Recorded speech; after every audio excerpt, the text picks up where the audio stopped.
Hello, my name is Tim Brophy. I'm the Director of Institutional Assessment here at the University of Florida. I'd like to welcome you to this module on data reporting and compliance assist. And in this module, we have a couple of goals. First of all, we're going to review the compliance assist reporting fields that you will be using. Now, remember, in this particular presentation, we're not going to get into how to enter compliance assist. I'll give you some information on who to contact to do that later in this module. Right now, we're just going to look at the fields and we're going to talk about how we can actually enter data into them. Then I'm going to introduce and describe and explain to you the data reporting guide that you have with the course materials for this module. So I would recommend that before you go any further in this module, you take a moment to download and print the course material for this particular module, that is the data reporting guide for division and unit goals, and we have provided it for you in two versions. We've provided a Word version as well as a PDF version. So if you haven't done that, pause, download it, and come back with us. So let's take a look. Here is a picture of what the reporting fields look like. So when you get into Compliance Assist, this is what you'll see. So the question is, of course, what do we put into these fields?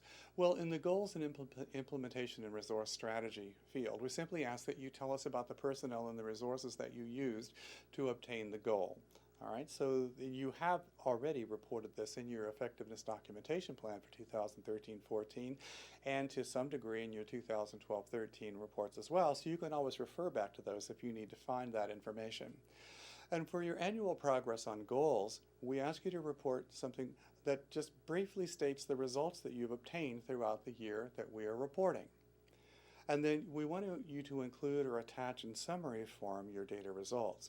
You don't need to give us all of the raw data that you collected, but simply a summary version of that that you may have reviewed with your committee or with your division personnel.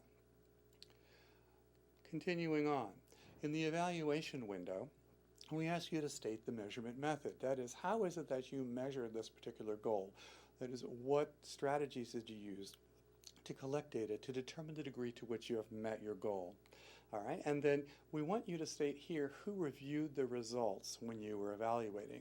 Was it a group of your staff? Was it a larger group? Was it a committee? Was it just one person?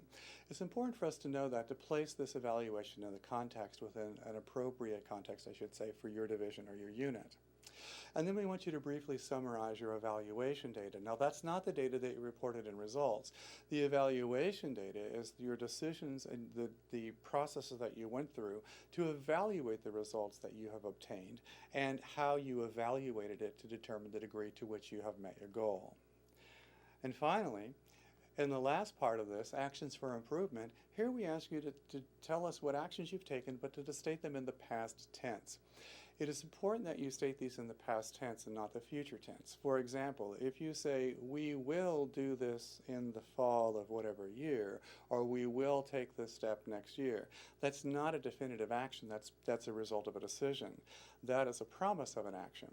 So instead, we ask you to say, we decided, based on our review, to do this or to do this next year, or to modify our goal based on the review of our results.